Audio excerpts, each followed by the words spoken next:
We are live. Hey, what's good, y'all? Jamil Parker, represent YSM Sports Media here with MMA Guru Dev Williams. What's good, Dev? That was one of the best cards I've seen in a very long time. Definitely, it was well worth the wait. Well worth the wait.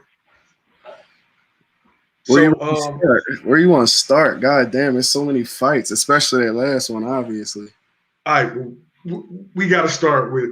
Let's go with the money first, man. Gaethje stops Tony Ferguson. I'm definitely in shock. What's your thoughts? I'm definitely in shock. Not so much for the stoppage, because I mean, the reason the fight was exciting was because there was a chance Justin can stop him. He can stop anybody. It was the way he stopped him by breaking him down, which is, me and you talked about it a couple of days ago, which is like, if you look at it on paper, like just from what you see, Justin hasn't shown any of the skills to be able to do what he just did.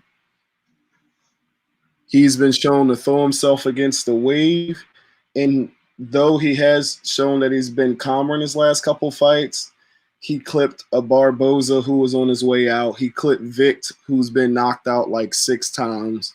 He clipped Cerrone, who's been knocked out a bunch.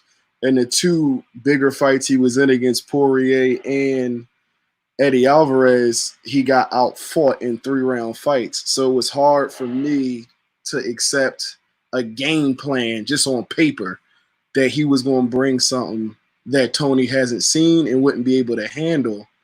And though Tony was, in a sense, able to handle it leading into that second round, where, of course, he started making Justin miss a little bit and then wound up landing that uppercut, Justin came right back out, took a little more power off of his punches, put a little bit more speed on him, started using the jab, went back down to the legs.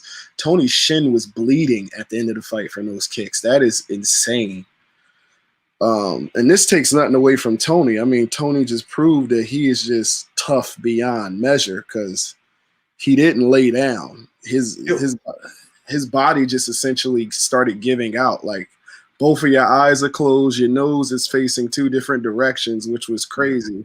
Your shins are bleeding, you done got beat up. And I mean, he essentially was still looking for the win. It wasn't like he was just, waiting for the fight to be over, looking for a way out. He kept putting himself in danger, and that's why more damage kept coming. And he's made a career off that.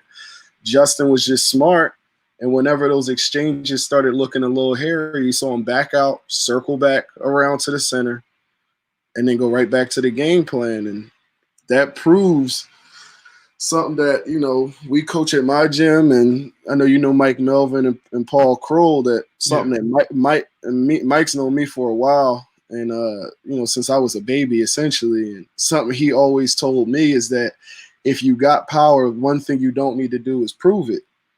If you got power in both hands, all you got to do is keep touching a person, and it's going to eventually come through. And you saw, out of all the shots that Justin hit him with, it was a jab, a light jab that wanted.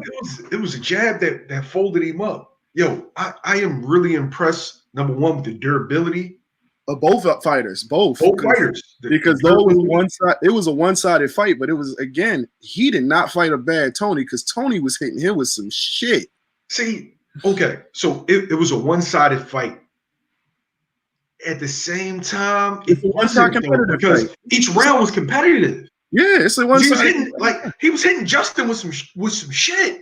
Yeah, that's called a gentleman's 5-0. When you win every round, it's a gentleman's 5-0 It wasn't like you just blowing off, but it wasn't like that. It was just a completely dominant performance. Like, Tony landed some shots where I thought Justin was going to go, and he didn't. Just didn't. Even when he landed the shot where Justin was supposed to be going, Justin just composed himself, and I think composure was just key in that fight. I think you remember, if you look back at our interview, the Khabib versus Tony interview, one of the things I said towards the end was like, can you beat Tony? Yes, you can beat him. You got to stick to your jab, stick to your bike, stay on the outside. You can hit him with low kicks. I said at the end of our interview. But the thing is, you got to be disciplined enough to do it when you hitting him with everything and he just not going nowhere. And again, it wasn't like Justin was just hunting him down. Tony essentially walked into all those shots. Yes, and he did. Kept walking into him. So it wasn't like one thing I don't want anyone to take away from it is like, you know, Tony has been found out or he's not as durable, because he took more punishment than I've ever seen in a fight, for real, for real. Standing straight up. Like, he never really, like, even the times he got hurt, he just composed himself and he never ran away. He got hit, moved away to catch his composure, and got right back in Justin's face, got right back to getting hit, got right back to exchanging. Tony is a different animal. That's a fight I could watch over and over again. I don't want to watch it over again because I love both of those fighters and I wish the best for their health. Do you want to see a rematch? Do I want to see a rematch?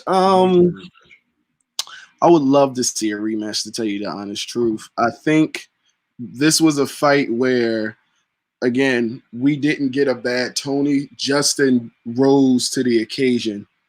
It was a virtuoso performance. Yeah, it was nothing that – it was one of those fights where you can look at it and be like, Tony did everything that he could possibly do.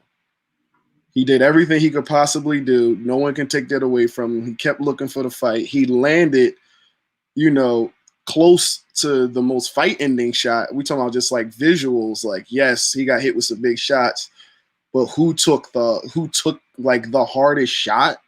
I mean, one person is the one that went down, you know, back against the canvas. He's only one person did that, and that was Justin. So it wasn't like he didn't do everything he was supposed to do. His conditioning was there. He still didn't look tired, but, you know, Justin didn't look tired. He looked super it was just, again, like you said, a virtuoso performance. It was one of the beautiful moments to be a fight fan. Okay, I'm a big Khabib fan, right? Yeah. The Justin that I saw tonight, Khabib can't beat. He can't.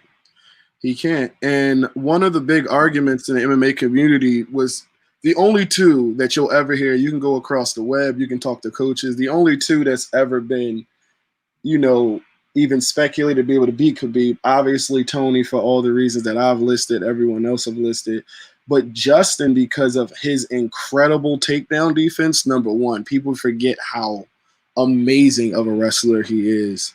And two, his durability and ability to deliver punishment. Like, one thing about Khabib is that he beats guys. He has what we call the big dog effect in my gym, is where you beat a guy without even – he done beat you just off his name. Like, if you look back at the Dustin Poirier fight, that was not the Dustin Poirier that we saw. He was fighting super defensive, waiting for the shot, had circled his back to the cage. Dustin got to that title by walking motherfuckers down like Justin Gaethje.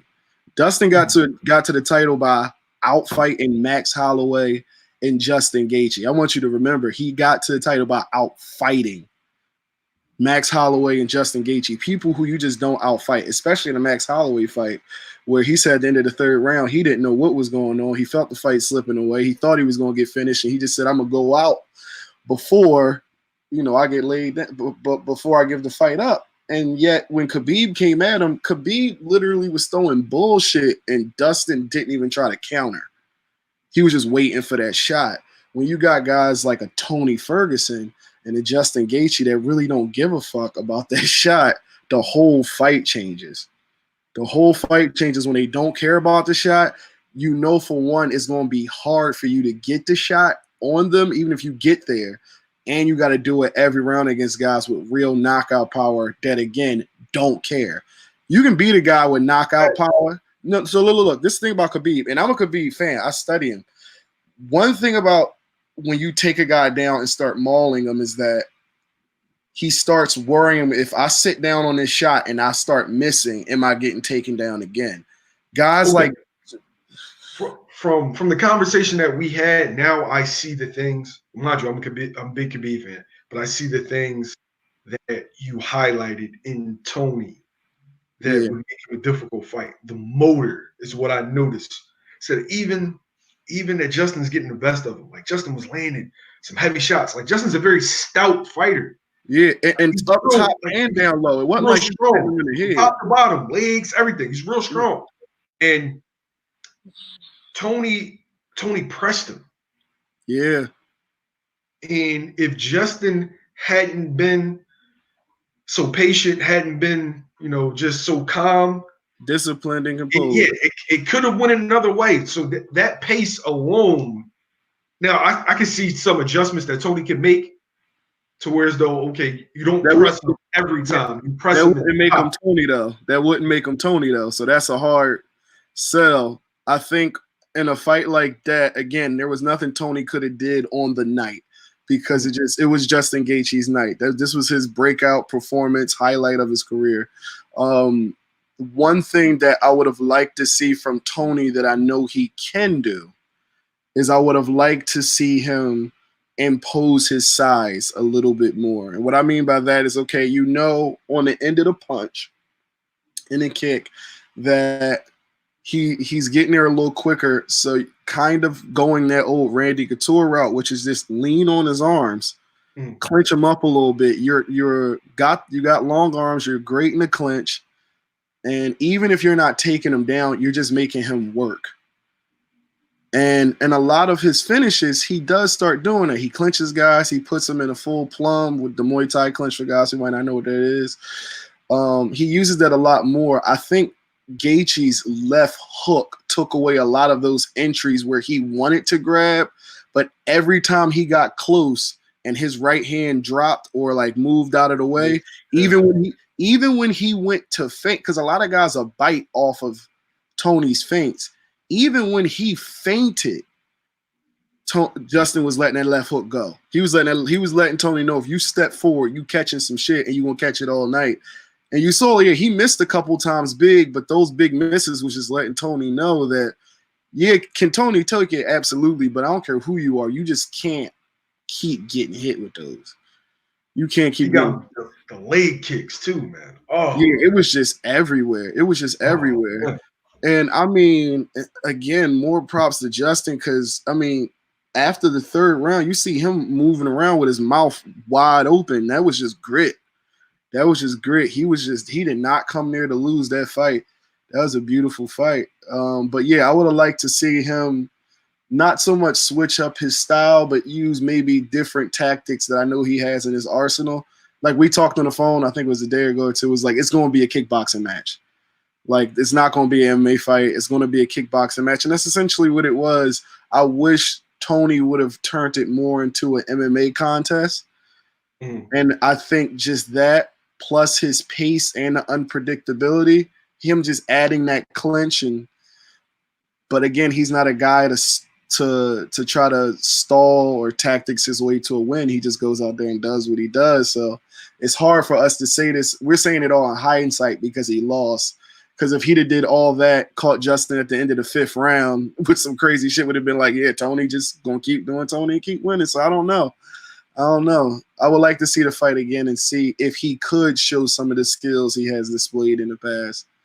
That's a great fight, though. But Khabib got his hands full. Okay, so what do you think Dana does? He goes straight into Gaethje Khabib, or does he give Tony his rematch?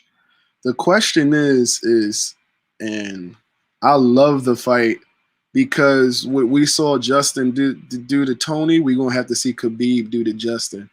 Because I guarantee you the conversation of Khabib being this unmatchable monster just changed. Yeah. I'm a big Khabib fan, and now it got me wondering. Like, yeah. A lot of that is also because we haven't seen Khabib in there for a while. I think it's been over a year now he hasn't been in there. And we've seen Justin over and over, and we've just seen him rise to the occasion, to a guy that everyone considered that Khabib was ducking, and he took the fight on short notice, rose to the occasion, beat him up, and was the first person in history to stop him. Yeah, and that's the thing. When you're not fighting, you give opportunities to guys on the come up. Yeah. So and now that whole machine may go by. Where's Justin from? Justin, I think he's from Arizona. Okay, he's an American. The name threw me off. Yeah. So now Dana's and ESPN's going to do that whole push. Yeah. Now you're going to have – that's going to sell too. America versus Russia? Oh, absolutely. It's going to sell. It's going to sell a lot more than Ireland versus Russia did. I can tell you that much. And that already did crazy numbers. The question is, what happens next? You also got to remember, lurking, Conor McGregor is still in the conversation. He can get it. He can get no. Look, I'm not saying nothing about resume and nothing like that. We're talking about entertainment pool. Okay. If Conor asks for Justin Gaethje right now, and they already got bad blood. They've been going at each other for a long time, and Conor has made it known that Justin Gaethje would be one of the easiest checks of his career. Which, though, no, look, though, and I get it, and it's like I have no bias towards any fighter, though. Justin did just show us everything, that was just beyond what we've ever seen from him. Style-wise, it's still not a great matchup between him and Conor. It's just not. It's not a great match. It's just matchup-wise. I get it. I get it. Right. Conor brings certain things to the table. His number one is awkwardness. He's southpaw, very, very good power. And you got to remember the way he throws and places shots. That laser beam accuracy. Yeah. Laser beam. He sees it and he hits it. And here's something. Justin can't take that left hand. I don't know. No. He took everything that Tony was hitting him with some shit, man. Yeah, look, Tony was hitting him and beating him down, but Tony has never been a big one punch. No, he's not a big puncher. But what I'm saying is the durability that he showed, I think that he can walk. I like the look. He can walk through one or two of them joints. But he couldn't walk through Dustin Poirier, Eddie Alvarez. What make you think he's gonna walk through Conor? This is something that someone else brought up to me, one of my students, who was like, the two people that beat Justin that beat Justin at his own game at that were Conor's two easiest fights. Yeah, but that's triangle theories. You know that don't. No. It's not just triangle theory. Both of those dudes was his easiest fights. And they beat Justin at his own game. They didn't come in with a different game plan. They just did Justin better than Justin at the time. Yeah. So if Justin comes off the gas, tries to fight more at a range, do you think him at range beats Conor, who's at that division? You feel what I'm saying? Like, you can't at range. At range, Conor is dangerous. Alfie, yeah, man. It was a great fight. Toward the end, late fifth round, I started to feel horrible too, man. Just seeing Tony just take that punishment, and he was still game, like he didn't care. That's the thing, is that you can feel bad at the fifth, but at the fifth, was your heart still beating like shit? Tony still could win this. Early in the fifth, I thought Tony could still win the fight. Yeah, late in the fifth, I'm like, after that 2-minute mark, I was just after the leg kick. Yeah, where Tony like wobbled, and I'm like, he lost his legs.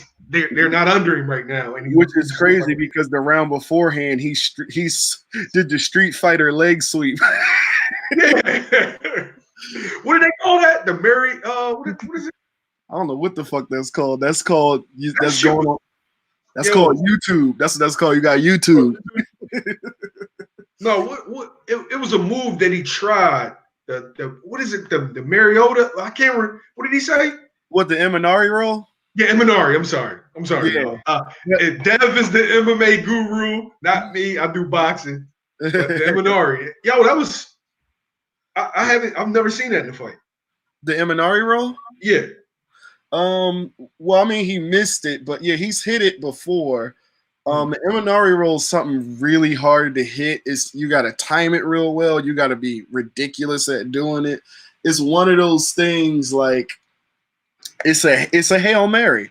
It's a Hail Mary. When it works, it works. When it doesn't, you look like someone who just flailed on the ground. So, but the funny thing about it was, this is where I'm giving, and I'm not taking nothing away from Justin, but where I'm giving a lot of credit is Trevor Whitman. His coach did such a great job at keeping him composed and keeping him true to the fact that Tony can still win. When he went back in the fourth round, it's like, we've been here before and we got stopped both times.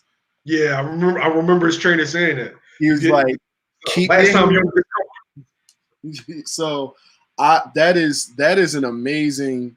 That's something where, you know, that's a relationship between a coach and fighter that can't be replaced.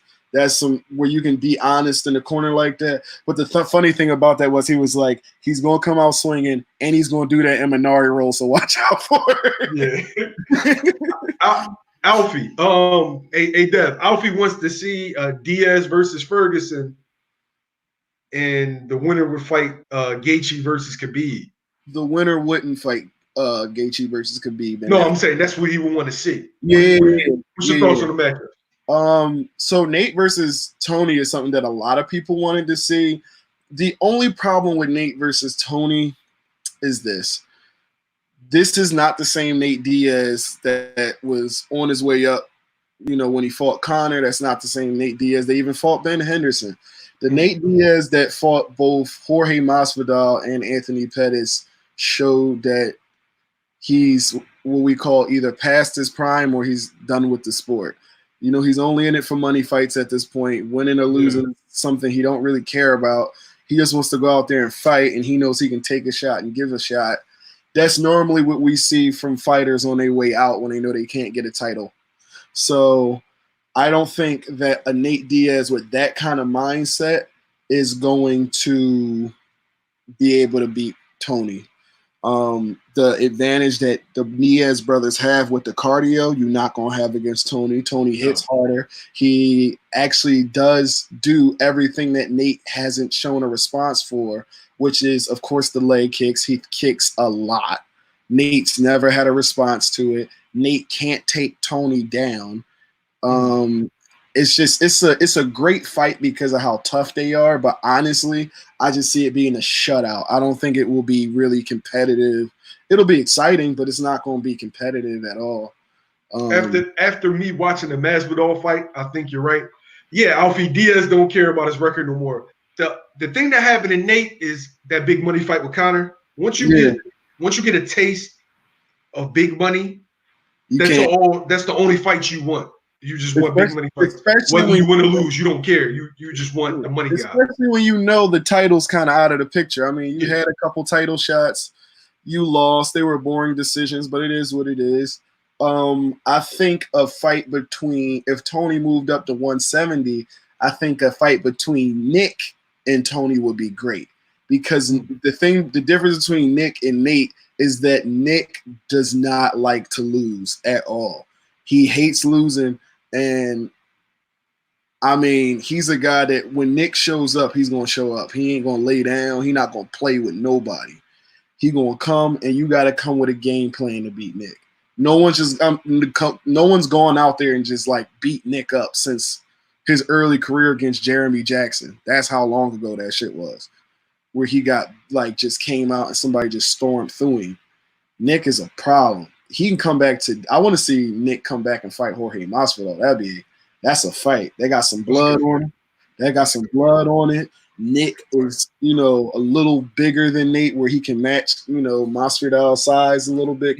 Masvidal's put on a good amount of muscle in his last couple fights, and Nate looked like a lightweight against Masvidal in that fight, which was weird because Nate has normally been, you know, on the bigger end of the scale when he's a fighter, but he looked like almost like a little boy. It looked like somebody trying to fight their big brother. It was weird, and I think Nick. I never seen Nate punish in that matter. Hey, Alfie, which who wins, Khabib or Gaethje? Let me know. I mean, not you. I was asking it. Alfie Bishop, who wins? We already know what you said, man. Yeah, I don't know why people take this as me taking anything from Khabib. Like, I thought, because you anti-Khabib. How am I anti-Khabib? I say he's anti-Khabib, man. Wow, because I said he one of the best lightweights, if not the greatest lightweight in history. And I said there's two guys out there that can be. If I say you the best motherfucker out, and there's only two people on this earth that even can challenge that ain't talking shit. That means you so high up right now. I ain't say you talking shit. I said you anti-Khabib. I'm a Khabib. That's me giving him props. He's so see. Who wins? Who wins? Gaethje or Khabib?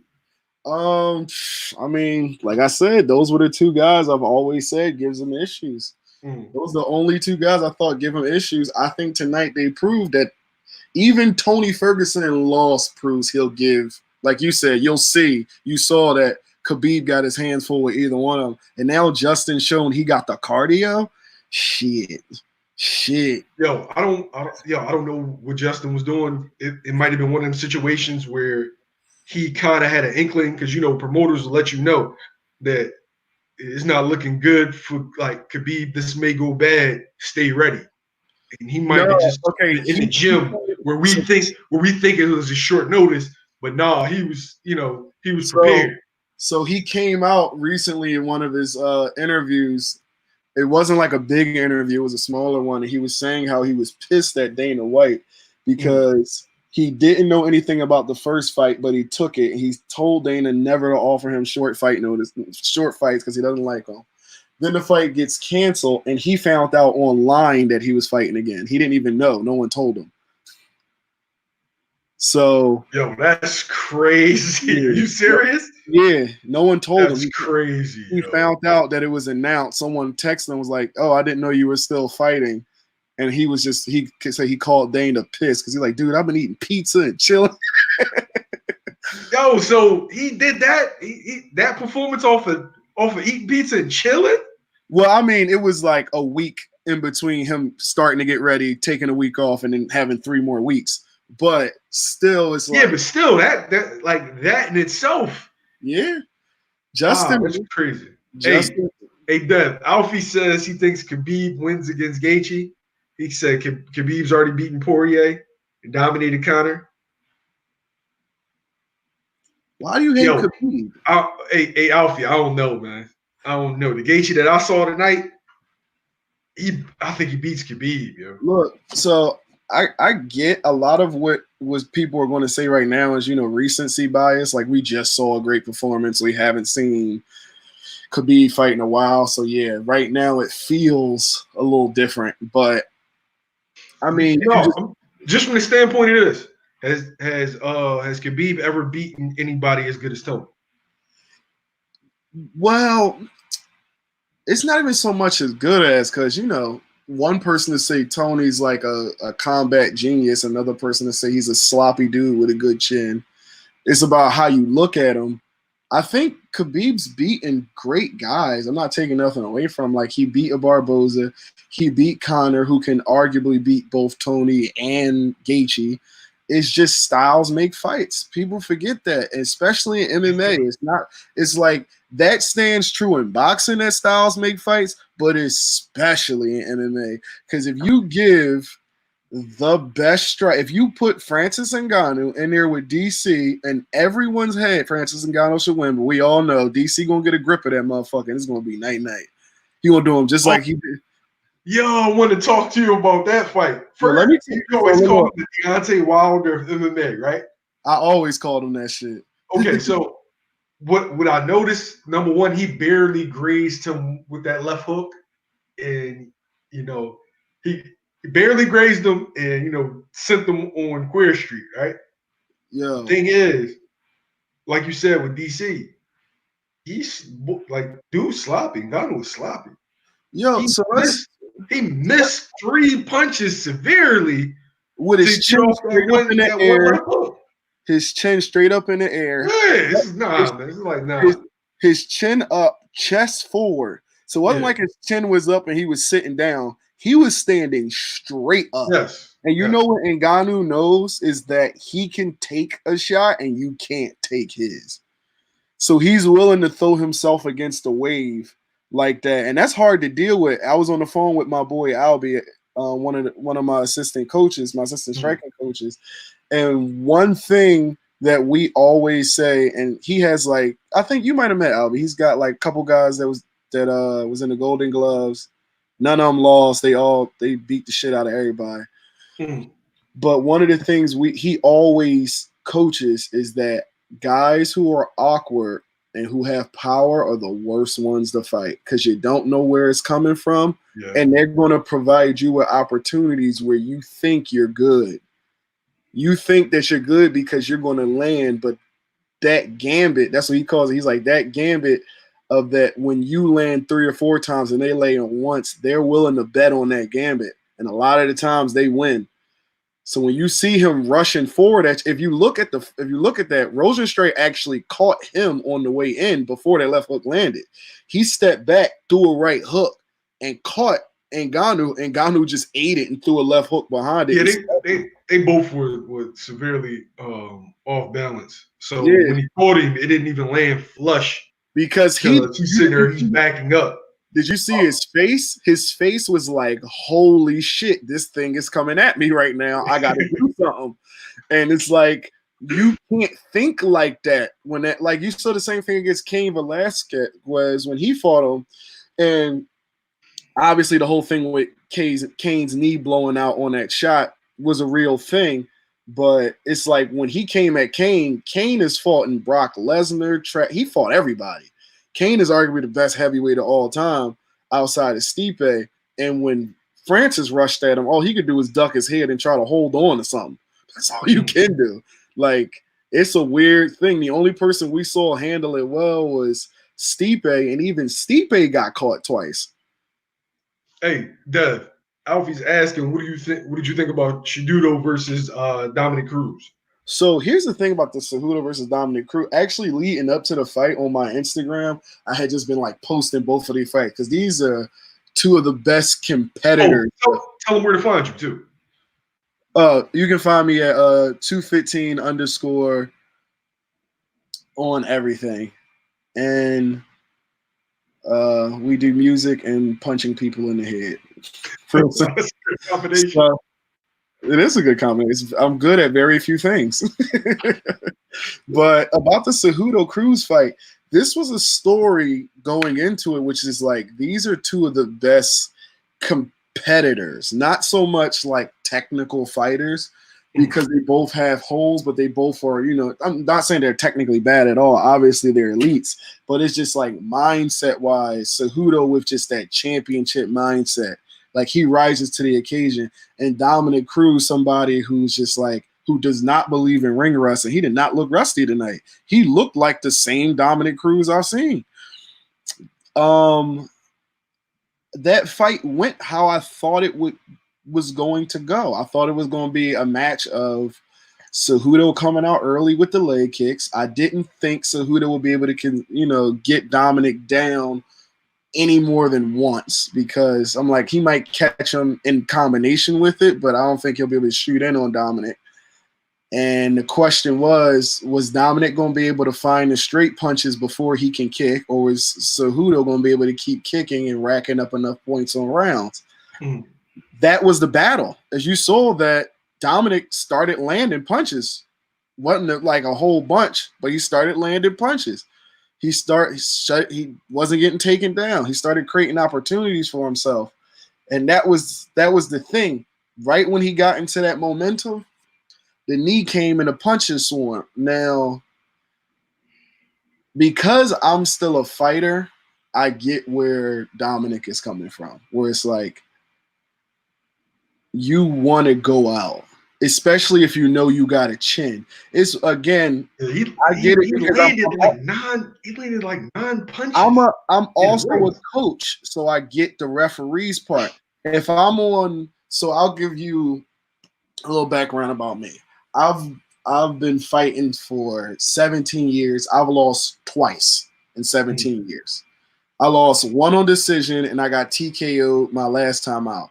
The TKO I got, and this is a fight that I was winning. I got clipped, and it wasn't like I didn't know what was going on. It was just like he just was throwing a whole bunch of punches. And what you got to remember is if you're not intelligently defending yourself, not so much if you're hurt. So in my fight, which wound up happening is I got clipped 20 seconds into the round. They didn't stop it till 20 seconds was left in the round. Because I just kept moving. The one time I stopped moving is when they stopped the fight because they assumed I was hurt. They assumed that my legs went out, and I get it. Like, I looked at the ref, and I was like, dude, you should have just let me go out. And he looked at me and was like, I gave you 4 minutes. Any more than that, they look at me, and I can lose my job, and I understand that. Mario Yamasaki lost his job in the UFC like that. People forget that. Really? Yeah. When Mario Yamasaki, he was refereeing Valentina Shevchenko's first time out at 125 against a Brazilian girl. And she took the Brazilian girl down and beat the shit. Like, it was a disgusting amount of punches that landed clean and hard. Clean and hard. And he was like, the girl wanted to be a warrior, so I let her go out like a warrior. If the girl had got back up and won the fight, we cheer him as one of the, a good, smart referee that gave her that opportunity. She took the most of it. If she loses and goes home with brain damage, then he's the worst referee. It's a hard position to be in. So as a ref, I think I texted you and I was just like, it's a hard call, because I get what Dom was saying. At the end of the day, Dom got clipped. He got hit with unanswered shots, but he never stopped moving, and he was on his way up. He never got hit and went back down. When he was getting hit, he never refolded and got back up. He was looking for the legs to try to get back in on a takedown, couldn't find a takedown. Then he pressed his shoulder against the cage and started walking up.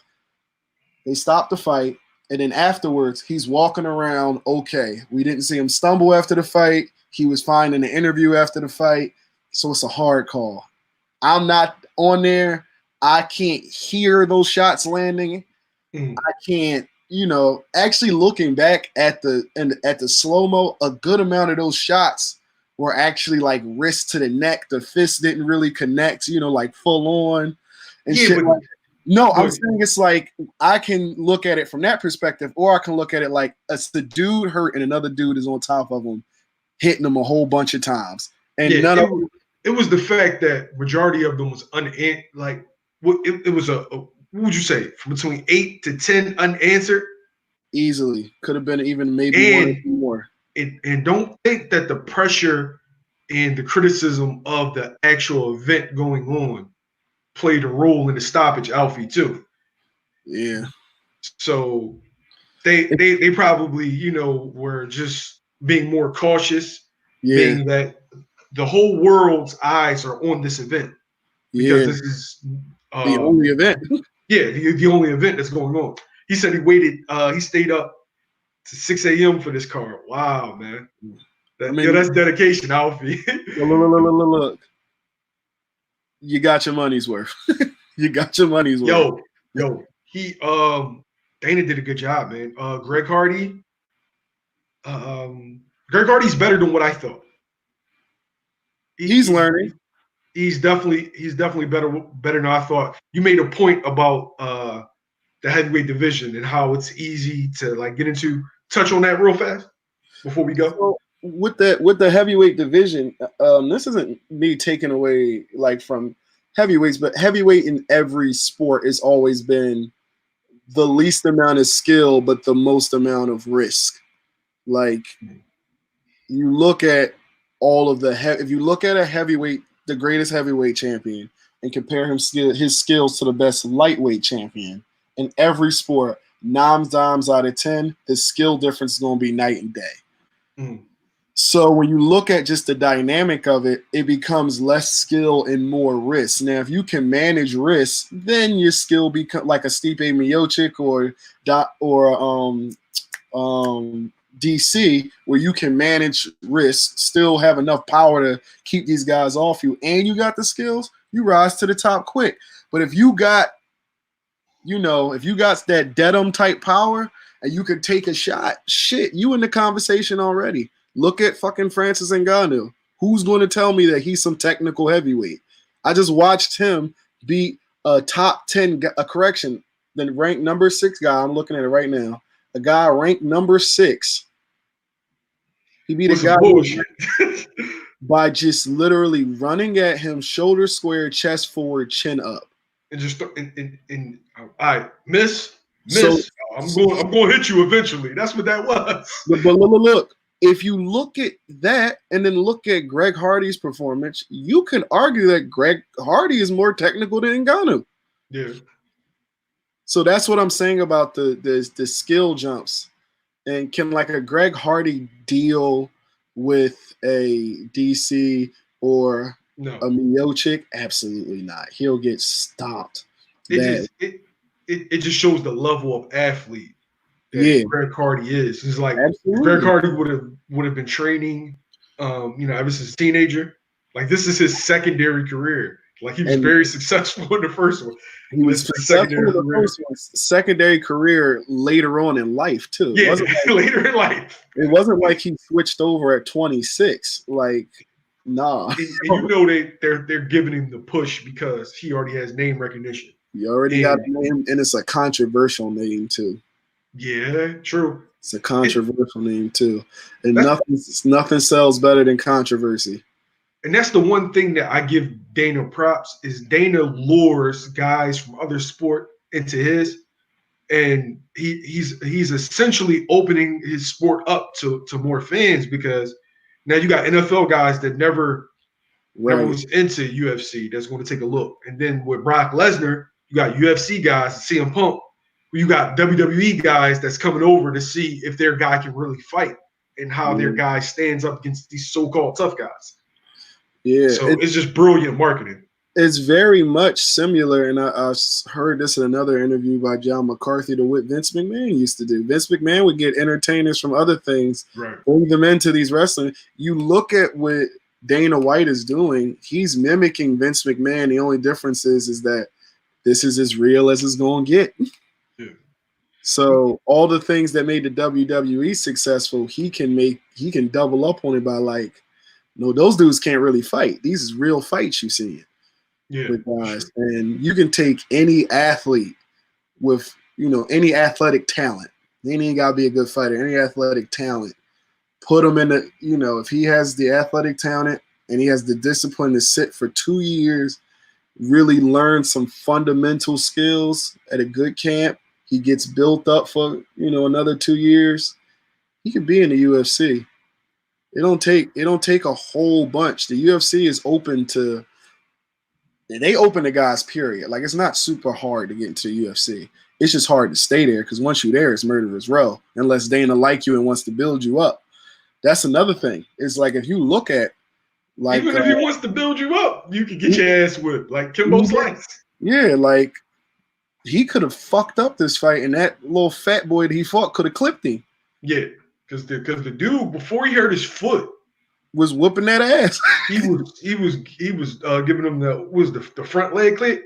Yeah, he was giving him. Oh my gosh, blowing his legs out. It was It's so again, it's a thing. Like it's not hard to get there, but once you there, man, you best be prepared to grind to stay there. But if you got a name, you got athletic talent. Dana has shown. With all of his recruitment shows that he does, the Ultimate Fighter series, looking for a fight series. Now it's where you get where they have a mock fight card, and then whoever has the best performance gets into the UFC. He's looking for guys. He's looking for names. And if you already got a name, you done did half the work for him. It's just I know Brock was making more than anybody. Oh yeah, he was making more. I think because remember Brock's, he stepped into the negotiating table like, look, I got 5 million people with me. What's up? Last question because we're gonna end that too. So Dev, I'll let you take this one.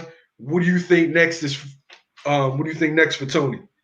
For Tony, I think that if Tony stays at 55. If he stays at 55, there's no guarantee he's going to stay at 55. He's also 36. There's no guarantee he's going to stay, period.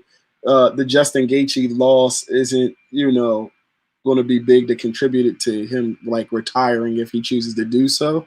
He's just not that type of person or fighter. But the truth is you're 36. And now you just got a longer road back to the title that you are already entitled to. You already had won it. You were already guaranteed a shot. You took a risk against the most dangerous guy you could have took a risk against. You rolled wrong. Now you got to essentially climb back up Murderer's Row, which is the lightweight division. Next for him, honestly, he has 2 options. I don't see him fighting Dustin Poirier because, again, Dustin Poirier don't want no smoke from nobody. He chilling. I can see a fight with, and this might sound weird, I could see a fight with Conor happening. I could see a fight with Conor happening as a build-up to, you know, the winner of the Gaethje versus Tony fight if Conor chooses, because he decides who fights who, for real. If he decides to go into the lightweight division, then I can see that's how he can do it. Tony's a great matchup for Conor. Conor clips him in the first 2 rounds. I think Conor hurts him and swarms him to the point where the referee has to stop it. I don't think he'll knock him out, but I think he has to stop it. The fight that actually is a little bit more interesting, a lot of people probably won't even talk about, Tony Ferguson versus my boy Paul Felder. Paul Felder, everything you just saw Gaethje do is what Paul's always been known for.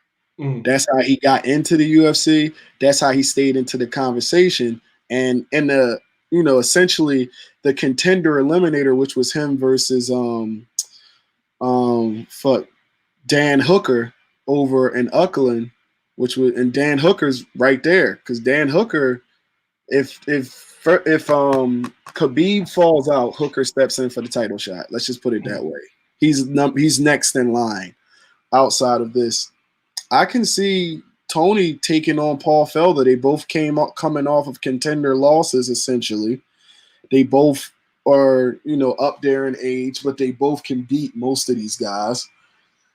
Paul has made it clear that, you know, he's doing one more run and that's it. He doesn't want to be a gatekeeper for nobody's organization. He making money outside of fighting, so unless it's a title in the future, then he don't give a fuck about it. And I think Tony is probably in the same mindset. I don't think if there's no title, there's no Tony, if he decides to stay in the lightweight division. So I can see a Paul Felder, Tony Ferguson, that sells a lot of tickets, no matter where they go, especially if they have it in either, like, you know, California or Philly. That's a fight you can bring to Philly, and the fans will go crazy for that one. I think that's the fight that makes the most sense. And it's because essentially, again, style-wise, it's exactly what we just saw. Just that Paul has proven it. Paul's problem has been wrestlers. He doesn't have the wrestling background that Gaethje has. But everyone knows standing up with Paul is a dangerous game, because he's got one thing, but he's got one thing that made him top 5 in the UFC's lightweight division, which is the hardest division. So I think that's a great fight. Hooker's in the mix, but honestly, I don't think we're gonna see Tony fight immediately. I think that he chills for a second, contemplates, and he just kind of lets the chips fall where they may. Okay. All right. It's 2 in the morning. We're gonna get out of here. Dev, thank you for joining me. You really appreciate it. Alfie, yo, thanks for being on, man. Really appreciate it. You definitely know your shit. Don't forget to subscribe. Yo, it was a great card. I really enjoyed myself. Thank you for having me. Yo, man, I can't wait to the next one. Shouts out to Dev, the MMA guru, the Khabib hater. He's my man. But yeah, we out, man. YSM Sports Media. All right, catch y'all.